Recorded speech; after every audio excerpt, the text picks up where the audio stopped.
Hey guys, this is Kanchan and you're watching me on English Connection. Guys, this video is sponsored by eLearn Markets. ये एक ऐसा platform है जहां आप सीखते हैं कि स्टॉक मार्केट क्या है, ट्रेडिंग कैसे होती है, इन्वेस्टमेंट कैसे की जाती है।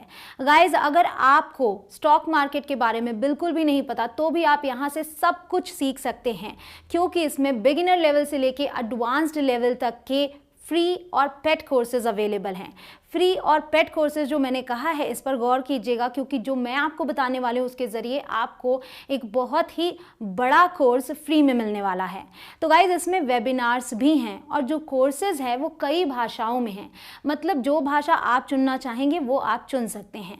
लैंग्वेजेस के ऑप्शन में जब आप जाएंगे तो वहाँ पर आपको English, Hindi, Gujarati, Bengali and many more, बहुत सारी भाषाएँ ऐसी मिलेंगी जो आप अपने मर्जी के अनुसार चूज़ कर सकते हैं। ये सभी कोर्सेज NSE, MCX, NCDEX से सर्टिफाइड हैं।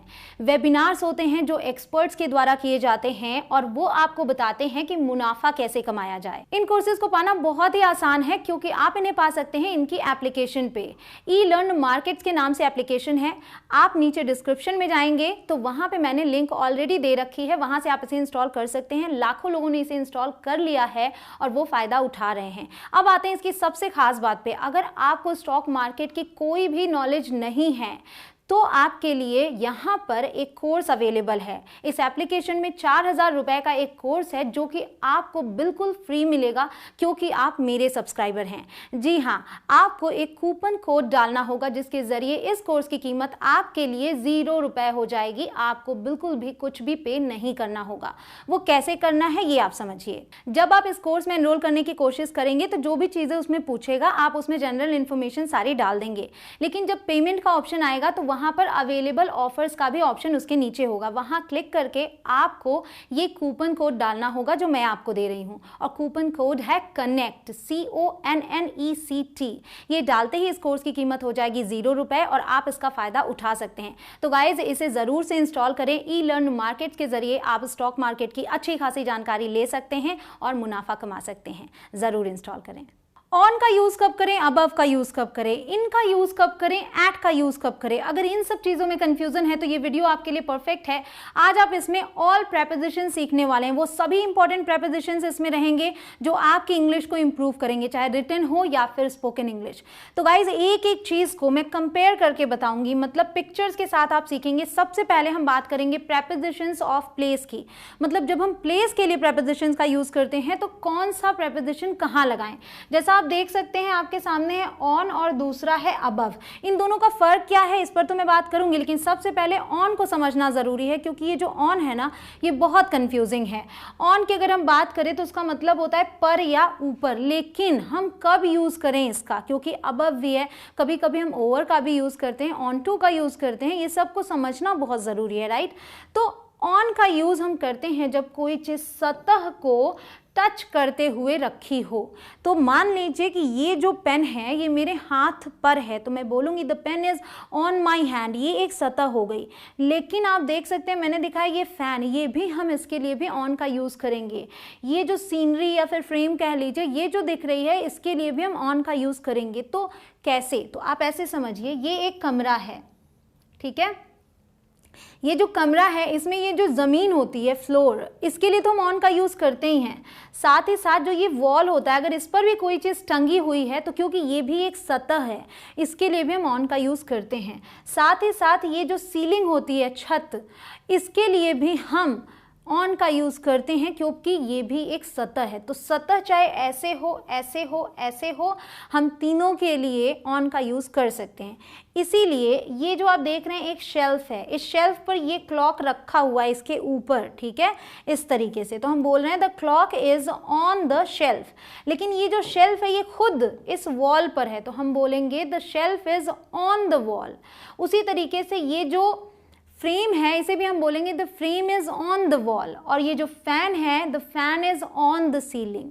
क्लियर। आपके घर में चारों दीवारों पर जो भी चीज़ें हैं उसके लिए आप ऑन का यूज़ कर सकते हैं, ठीक है, उस पर रखी हुई हैं, उससे लगी हुई हैं। अब आते हैं अबव, तो अबव का भी मतलब होता है ऊपर, लेकिन सतह को टच न करते हुए, ठीक है। यहाँ ये जो है ये शेल्फ है एक, इस शेल्फ को ये घड़ी टच नहीं कर रही है, तो ये जो घड़ी है इसके लिए हम बोलेंगे ये घड़ी इस अलमीरा के या शेल्फ के ऊपर है, इसे इंग्लिश में बोलेंगे the clock is above the shelf.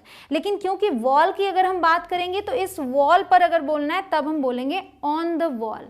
This clock is above the shelf and this clock is on the wall, ठीक है।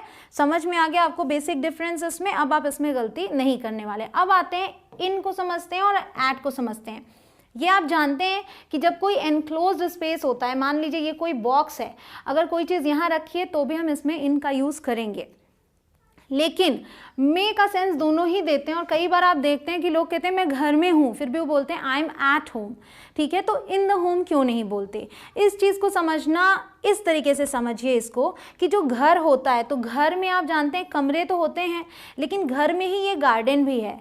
तो जब हम बोल रहे हैं आई एम एट होम, तो इसका मतलब ये है कि मैं घर में कहीं भी हो सकती हूँ, हो सकता है मैं गार्डन में हूँ, हो सकता है मैं छत पे हूँ, हो सकता है मैं कमरे के अंदर हूँ। तो एट जो है वो बताता है लोकेशन को, अ पॉइंट। तो जब हम एट होम बोलते हैं तो वो घर की लोकेशन है, मैं घर में कहीं भी हो सकती हूँ। और जब इन बोला पर्टिकुलर तो हम कमरे की बात करते हैं, वो एनक्लोज्ड स्पेस की बात करते हैं, ठीक है।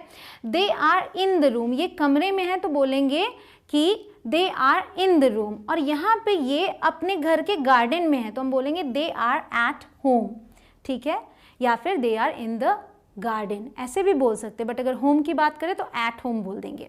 अब कोई आ जाए इनके पास, यहाँ पर आ जाए और यहाँ कोई भी नहीं बैठा, तब पूछे वेयर आर यू, तब वो बोलेंगे I am in the home, come in, हम घर में हैं, घर के अंदर आओ, तब बोला जा सकता है जब पर्टिकुलरली आप ये बता रहे हैं घर के अंदर हैं हम, ठीक है। अब आते हैं इन फ्रंट ऑफ पे और बिहाइंड पे। इन फ्रंट ऑफ मतलब सामने और बिहाइंड मतलब पीछे। तो ये बॉल इस बॉक्स के सामने है, the ball is in front of the box, और ये बॉल इस बॉक्स के पीछे है, तो the ball is behind the box. हमेशा ध्यान रखिएगा इन फ्रंट के साथ आप ऑफ का भी यूज करते हैं। आगे बढ़ते हैं, अंडर समझेंगे, बिलो समझेंगे। इन दोनों का मतलब होता है नीचे, लेकिन क्या फर्क है आप देख सकते हैं कि यहाँ पर ये जो बॉल है ये बॉक्स के बिल्कुल नीचे है, लगभग आप देख सकते हैं कि इस बॉक्स ने इस बॉल को कवर कर रखा है। तो अंडर हम तभी यूज़ करते हैं जब कोई चीज़ डायरेक्टली उसके नीचे हो या फिर उसने उसको कवर कर रखा हो, तब हम बोलेंगे the ball is under the box. लेकिन अगर हम यहाँ पे आते हैं तो ये बॉल यहाँ आपको दिख रही है, लेकिन ज़रूरी नहीं है कि वो इसके नीचे हो। पहली बात ये इसे टच भी नहीं कर रही है, आप देख सकते हैं। और यहाँ मान लीजिए रख दे तो भी ये जो लेवल है, बॉक्स ऊपर के लेवल पे रखा है और बॉल नीचे के, तो ज़रूरी नहीं है कि ये इसको कवर करे, ठीक है, लेकिन लेवल नीचे है तब हम इसका यूज़ करते हैं। तो हम बोलेंगे the ball is below the box, ठीक है, लेवल नीचे है इसलिए। मान लीजिए यहाँ कोई विंडो पर कोई चीज़ रखी है, या मान लीजिए विंडो पर एक कैट बैठी हुई है और आप नीचे बैठे हुए हैं, तो आप बोलेंगे I am sitting below the cat, ठीक है, इस तरीके से। अब आते हैं बिटवीन समझेंगे, अमंग समझेंगे। बिटवीन हम यूज़ करते हैं दो वस्तुओं के बीच में या दो व्यक्तियों के बीच में, और अमंग यूज़ करते हैं दो से अधिक के लिए, व्यक्तियों या वस्तुओं, कुछ भी हो सकता है। यहाँ देखिए ये जो रेड बॉक्स है, the red box is between black and yellow boxes, इस ब्लैक और येलो के बीच में है, दो के बीच में। यहाँ ये जो लेडी है ये कई बॉक्सेस के बीच में बैठी हुई है, she is sitting among the boxes, क्योंकि दो से ज़्यादा हैं, जब दो से ज़्यादा हो तो हम अमंग का यूज़ करते हैं। अब आते हैं नियर और फार फ्रॉम को समझेंगे। नियर मीन्स पास और फार मीन्स होता है दूर, लेकिन जब इसे सेंटेंस में यूज़ करेंगे तो फार फ्रॉम का यूज़ करेंगे, तो दोनों को साथ में कीजिएगा। यहाँ देखिए the ball is near the box, इतनी पास में है, एकदम पास में रखा है, the ball is near the box. यहाँ ये बॉल बॉक्स से दूर है, the ball is far from the box. ये नहीं बोलेंगे फार द बॉक्स, बोलेंगे फार फ्रॉम द बॉक्स, ठीक है।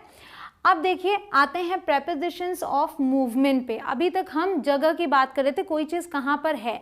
अब हम गति वाली चीज़ों की बात करेंगे। जब कोई चीज़ गतिमान अवस्था में है तब हम उसे किस तरीके से यूज़ करेंगे, गतिशील है, जब कोई चीज़ गतिशील है तब हम उसे कैसे यूज़ करेंगे, मूवमेंट हो रही है। अक्रॉस का, थ्रू का, दोनों का मतलब होता है इस पार से उस पार, लेकिन फ़र्क समझिएगा, ये एक पेपर है और इस पे एक लाइन खींच रहे हैं पेपर में। मान लीजिए ये पेपर है और यहाँ से यहाँ तक मैंने एक लाइन खींच दी, तो मैं बोलूँगी I drew a line across the paper, यहाँ से वहाँ कर दिया, ठीक है। उसी तरीके से ये नदी है, रिवर है, और इस पुल से हम उस पार जाएंगे तो मैं बोल रही हूँ I went across the river, मतलब नदी के इस पार से उस पार मैं चली गई, ठीक है। अब वापस आते हैं यहाँ पे, यहाँ पर जो थ्रू यूज़ करेंगे इस पार से उस पार के लिए, ये एनक्लोज्ड स्पेस के लिए यूज़ होगा। जैसे कि ये विंडो है तो ये कुछ इस तरीके का शेप है। अब इधर से उस पार जब कोई चीज़ जाएगी, मतलब ऐसे ये बना हुआ है, अब इधर से मैंने मान लीजिए बॉल उधर फेंक दिया तो मैं बोलूँगी the ball went through the window, ठीक है, क्योंकि वो विंडो से होकर उस तरफ चली गई, एनक्लोज्ड स्पेस। इसी तरीके से जैसे टनल होता है, टनल का ये शेप होता है, इधर से गाड़ी आएगी उधर चली जाएगी, तो मैं बोलूँगी I went through the tunnel और the car went through the tunnel. तो ये इस तरीके से स्पेस है, इधर से उधर हम गए, बंद हुआ स्पेस है तो थ्रू और अक्रॉस खुले के लिए। क्लियर। अब आते हैं अलोंग को समझेंगे। इसका मतलब होता है सीधे जाने के लिए इसे यूज़ करेंगे और अराउंड घूम कर जाने के लिए यूज़ करेंगे, ठीक है। ये रास्ता है, रोड है, और ये लड़की सीधे रोड से किनारे किनारे चली आ रही है, तो हम बोल रहे हैं she is walking along the road, she is walking along the road, क्योंकि सीधे सीधे आ रही है। यहाँ पे ये लेक है और ये लोग उसके बगल से मतलब घूमते हुए जा रहे हैं, क्योंकि लेक है तो घूमी हुई सड़क बनी हुई है। They are walking around the lake, तो वो लेक को क्रॉस करते हुए जा रहे हैं। मान लीजिए ये रोड है और यहाँ पे कोई बड़ा सा पत्थर रखा हो, तो आप ऐसे घूम के जाएंगे तब आप अराउंड का यूज़ करेंगे, ठीक है। अब देखिए आगे इनटू और आउट ऑफ। तो जब गति की बात करेंगे, एनक्लोज्ड स्पेस है, जैसे कि ये बॉक्स है, ठीक है, तो जब गति से कोई चीज़ गतिशील अवस्था में है, मतलब उसके अंदर जा रही है, तो हम इनटू का यूज़ करेंगे। The cat is going into the box, ये कैट बॉक्स के अंदर जा रही है। इनटू मतलब बाहर से अंदर जाना, और आउट ऑफ मतलब अंदर से बाहर के लिए यूज़ करेंगे। The cat is coming out of the box, ये बॉक्स है, इसमें से ये बाहर आ रही है। The cat is coming out of the box. अब देखिए ऑन टू को समझना है और ऑफ को समझना है, ये बहुत ही इंपॉर्टेंट है। ये दोनों हम यूज़ करते हैं सरफेस के लिए। जब कोई चीज़ किसी सरफेस पर रखी है तब तो हम ऑन का यूज़ करते हैं, लेकिन जब कोई चीज़ किसी सरफेस पर आ रही है गति के साथ तो हम ऑन टू का यूज़ करेंगे। The dog jumped onto the table, इस टेबल पर डॉग नीचे से जंप कर कर आ रहा है, तो हम बोल रहे हैं the dog jumped onto the table. यहाँ ये जो अलमीरा है, ऑलरेडी यहाँ ये कैट बैठी हुई थी, अब ये यहाँ से कूद कर उससे अलग हो रही है, दूर जा रही है, इस पर आ नहीं रही, इससे दूर जा रही है, मतलब सतह से अलग हो रही है, तब हम बोल रहे हैं the cat jumped off the almirah. तो जब सतह पर कोई चीज़ आए तो ऑन टू यूज़ करेंगे, उस सतह से कोई चीज़ दूर हो जाए तो हम ऑफ का यूज़ करेंगे। अब आते हैं अप को समझते हैं, डाउन को। अप मतलब ऊपर, डाउन मतलब नीचे। तो आप देख सकते हैं इस इमेज में ये दो लोग सीढ़ियों पर चढ़ रहे हैं, ऊपर जा रहे हैं, गोइंग अप द स्टेयर्स, और यहाँ स्टेयर्स से नीचे आ रहे हैं, going down the stairs. Clear, up and down. अब आते हैं ओवर समझते हैं एंड अंडर। तो ओवर का मतलब ऊपर, नीचे के लिए हम यूज़ करते हैं अंडर। और यहाँ गति की बात कर रहे हैं, वहाँ हम अबव का यूज़ कर रहे थे और ऑन का यूज़ कर रहे थे ऊपर, वहाँ गति नहीं थी। यहाँ क्या है कि ये देखिए फेंस है और ये डॉग उस तरफ से इस तरफ जंप कर रहा है। The dog jumped over the fence. तो अगर ऐसे कोई वॉल है, इधर से इधर कोई जंप करे तो वहाँ पर हम ओवर का यूज़ करेंगे, ठीक है। अब ये टेबल है और ये बेबी उधर से क्रॉल करते हुए यहाँ आ गया। The baby went under the table. तो गति के लिए भी हम अंडर का यूज़ करते हैं, मूवमेंट के लिए। अब आते हैं टूवर्ड्स और अवे फ्रॉम। टूवर्ड्स का मतलब होता है की ओर, और अवे फ्रॉम का मतलब होता है से दूर। तो कोई चीज़ जब आपकी तरफ आ रही है तो आप बोलेंगे that thing is coming towards me, this baby is coming towards me. इस पिक्चर में the baby is running towards me, ये दौड़ते हुए आपकी तरफ आ रहा है, आप बोल रहे हैं the baby is running towards me. और इस पिक्चर में ये बेबी दूर जा रहा है तो आप बोल रहे हैं the baby is running away from me. तो कोई चीज़ किसी की ओर आए तो टूवर्ड्स, और कोई चीज़ किसी से दूर जाए तो अवे फ्रॉम। तो अब आपने सीख लिए वो सभी ट्रिकी प्रेपोजिशंस जिनकी जानकारी आपको ज़रूर से होनी चाहिए। आई होप कि आपको ये वीडियो पसंद आई हो। इसे प्लीज़ अपने दोस्तों के साथ शेयर कीजिएगा। वीडियो पसंद आई हो तो एक लाइक दे दीजिएगा। साथ ही साथ एक रिक्वेस्ट आप सभी से करूँगी, अगर चैनल को सब्सक्राइब ना किया हो तो सब्सक्राइब भी ज़रूर कर लीजिएगा ताकि आगे आने वाली वीडियोज़ आपको मिल सकें। See you soon in the next video. Take care.